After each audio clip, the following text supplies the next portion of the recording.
present, and that the Zambian law should apply, considering all the connecting factors, and I will deal with that. And if we look at Zambian law, there is clear judicial precedent stating that in the case of a person of significant national interest, the wishes of that person and even the family be able to afford a state funeral and a burial in Lusaka. In the event that the court should find that the South African law should apply, the result would be the same. We say there was an enforceable agreement. We can even spell it out in Latin, pacta sunt servanda. There was clear agreement between the parties that the body should be repatriated. There is also authority to the effect that the court should approach the matter based on fairness, on the circumstances of each case. And in the bundle of authorities that I just handed up to your Lordship and my lady, we will also refer to a matter where the court stated, in a case of a customary law marriage. Just for the sake of clarity, bear with me. You hand it up. Is it also on case lines? It's been uploaded to case lines, my Lord, yes.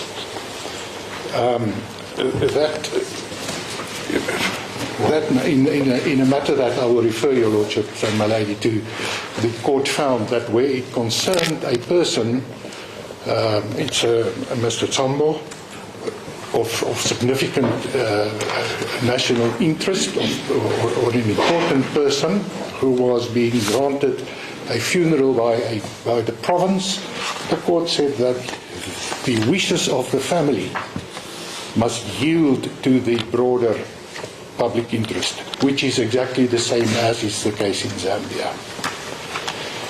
Those, in broad strokes, are the submissions that the applicant will make. There is also then locatory applications that I will deal with. The applicant is aggrieved by what it contends are instances of, let's call it political grandstanding on the part of the respondent, where they included allegations in the answering affidavit that are vexatious and scandalous. That will be dealt with. There is also then a donation on the part of the respondents to bring a counter application. We will also briefly deal with that application, which we say simply has no merit and in the interest of justice cannot be granted. If I may, the respondent also raises can the government of South Africa just be removed or not? Are you also going to address that, or has that been settled, or with the amendment that you brought? I would be surprised if the respondents persist with that submission. I think so would we. There was proper notice given that the notice of motion would be amended, 2 paragraphs struck from the founding affidavit. There was no objection raised, and the amendment was properly effected. What we say, my lady, is that the department, DIRCO, so to speak, in colloquial language, has an interest in this matter, clearly, but it is not a legal interest. And it is the department and the minister was cited. And for reasons that I need not dwell on, it was decided to remove the minister from as a party, as a respondent. And the court order clearly gave the minister the right to intervene if the minister felt that it should be heard. It had the opportunity to do so. So I submit that there is no case of question that could have been removed, and it is not a case of non-joinder with respect.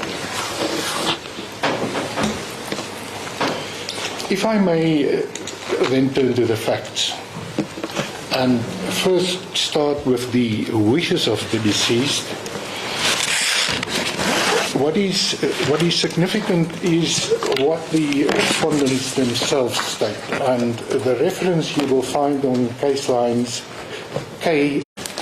It is the supplementary founding affidavit, paragraph 7.6. I'm just quickly going to quote from that. 7.6. The family objected that the late President Lungu stated out his wishes before he died, which were that, and firstly, his remains should be repatriated back to Zambia in the same manner that he had travelled to South Africa. I'm sorry, you've lost me. You referred to K, didn't you? K18. K18. Thank you.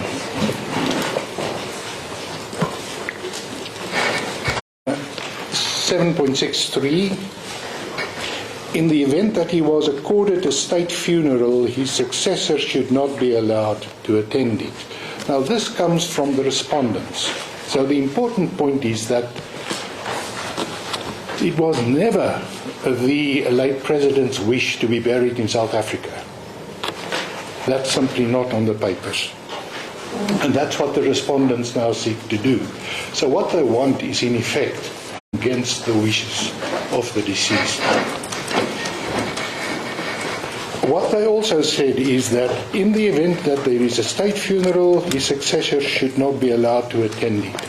Now, that issue was dealt with specifically in the subsequent meetings that were held between the applicant and the respondents. And it is from those meetings that a compromise agreement, and that compromise agreement, important entails that if the president is present, he can be there, but he must be there when foreign dignitaries are present and also when the funeral takes place where heads of states are. And I will get to that and I will take you to the relevant portions. So the first important point dealing with the wishes of the late president, there is no indication that he wanted to be buried in South Africa. That's a starting point. His wish was to be repatriated. In the founding affidavit, the meetings that were held then are set out. The first one is a meeting on the 10th of June. That was in City Lodge. You find in the supplementary founding affidavit, paragraph 7.9. And going to summarize to the court, the president would be given a state funeral and the current president, Hichilema, would not preside over it, but he would be allowed to receive foreign dignitaries. He may be present at the funeral where foreign heads of state would be present and Archbishop Banda would celebrate the Mass. And then it was also agreed that the tentative order or program would be drawn up and shared. The program was in fact drawn up, and there's some controversy in the papers. The applicant initially said, we drafted the program. The respondents then retorted and say, no, we drafted the agreement or the program. Mr. Scoop, just for me to follow, are you relying on FAA7? Indeed. Is that what you're relying on? That's what I'm now taking the court to my court. That program is extremely important for two reasons. Firstly, it was drawn up by the respondents, and secondly, associations, the parties agreed that that program will be implemented. And what we say is that it is exactly that agreement that we rely on. The agreement that FAA 7 be implemented. And it is that agreement that the respondents breached. If I may ask you to go to FAA 7, it's K64 on case lines, be accompanied by military honours. That is after the body now has arrived at Lusaka. There will be military honours. If you go down the page on Sunday, the 21st of June 2025, provision is then made for the state funeral at Mulungushi Conference Center hosting foreign dignitaries. And your Lordship and my lady will bear in mind that there was the agreement reached that when the funeral takes place, that the current president will be permitted to be there when foreign dignitaries to receive them, and also when the state funeral takes place. Now, I emphasize this because this is one of the grounds on which the respondents, when they made the remarkable about turn on the 18th, stated that the agreement was repudiated by the applicant, because they say, no, we've now heard, or we now understand that the president will be present. That was never agreed. We say that is not. What is also important, at the bottom of that page, FAA 7, there are 5 notes. The first one, national mourning to be extended. 2, the body always to lay in state at Chifuema. 3, the body to be always accompanied by a relative, the aide-de-camp, and by the doctor, the physician. 4, the parties will consult and agree on who speaks at the Honourable given Lubinda to speak on behalf of the Patriotic Front Party, who is the current opposition. Nowhere on this document is it stated that the current president may not be present. It's not recorded here. And why not? Because that was not the agreement. The agreement, as I said, was that the president may be present on those conditions that I've set out. So what is important is that following this program, there was again a further meeting, and on the 14th of June 2025, it is now common cause that all the parties agreed on the program which was accepted. I may take you to answering affidavit paragraph 26.1, that is case lines 046.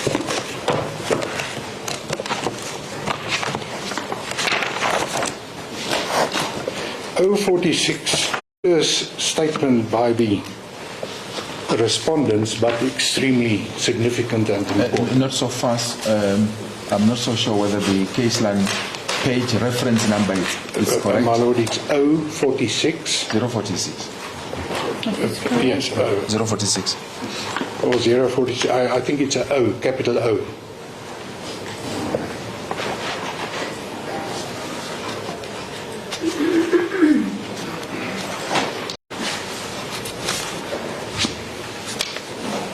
It's paragraph 26.1 of the answering affidavit. Thank you. I quote, the parties agreed upon the implementation of Annexure FAA 7 on 14 June 2025, and that is the applicant's case. What we say is there was a clear agreement. That agreement was repudiated on the 18th when the respondents refused to cause the body to be transported to Lanseria Airport. We seek to enforce, and that gives the applicant the clear rights. What is also significant then is that there was a further event. But perhaps before the further event, my brother says I may engage you. If we were to, because 26.1 make reference to Annex norm in relation to... That would be what one would expect, especially when military honors is provided, that the current president, as head of the military, head of the armed forces, would be present. What the respondents contend is, look, we did not understand it in that manner. We say that is an untenable proposition. And especially if you view this in the context of the earlier agreement, where the respondents contended, where the respondents agreed that yes, the current president may be present when the foreign dignitaries are in the funeral, when the heads of state are present. That clearly would be the position, my lord. Thank you. Is it not raising a dispute of fact? I submit no, my lord. What they say, and on the papers before the court, there was an agreement. We say we rely on that agreement. They say, properly interpreted, that agreement rise to further or to a different conclusion. That's a matter of law, the interpretation of the agreement. And we say that there is simply no basis to contend that such an interpretation is possible. So, with respect, there is no dispute as far as facts are concerned. There may be a dispute as far as the law is concerned. And we're comfortable to say that the agreement is clear and properly interpreted. The applicant should be entitled to have the body repatriated for purposes of a state funeral. That's been the clear agreement. And that's also, and that is the next step, my lord, what the respondents conceded when there was the joint press conference on the 15th, and the content of what the respondents during that press conference did was to candidly concede what they themselves described as a compromise agreement. And the spokesperson for the family, it's Mr. Zulu, he stated, he set out the terms of that agreement.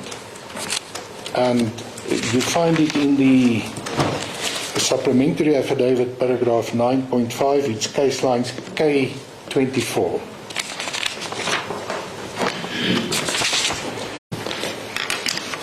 So, paragraph 9.5, and I'm not going to read the entire dialogue, but what the applicant says is that the seventh respondent set out the compromise agreement that was reached. Number one, that the body of the late president shall be transported together with the family from Lanseria using a private charter. Secondly, following arrival and receipt of the body by the family, full military person for the family, what they confirmed is that Annex FAA 7 would be implemented, and that is what we say what should happen. And then sadly, the respondents turned around and reneged on that agreement, which their spokesperson clearly articulated. The FAA 7.